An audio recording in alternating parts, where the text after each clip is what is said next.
sipas ekzaminimit tuaj që i keni bërë në fillim në Itali, kush ka qenë ai rezultati, nga se vjen?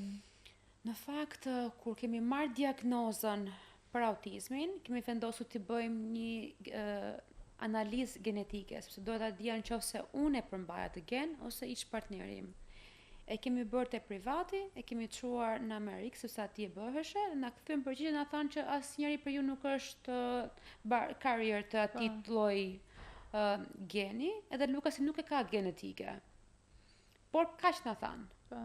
Pas shumë vite, kur e çuam në Itali, tani unë po flas si nana e Lukasit edhe nga eksperienca ime, sepse nuk jam as doktoresh, as nuk kam domethënë ato statistics të bazuar te kjo, është shumë pjesë e madhe. Jo, ti po ndajmë atë eksperiencën por ma shkruajnë shumë. Si të kanë ndodhur. Një doktor në Itali na tha, na shpjegoi kështu, që Lukasi nuk ka lindur me autizëm.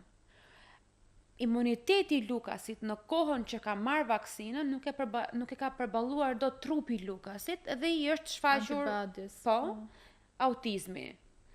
Tani kjo gjë nuk është se kam 100% fakte dhe mund të them që kjo ndodhi, por di të them që Lukasi nuk kam video kur ka qenë i vogël, përpara se ka bërë vaksinat, djali fliste. Do është gjyshi, nëna, hajde, jo.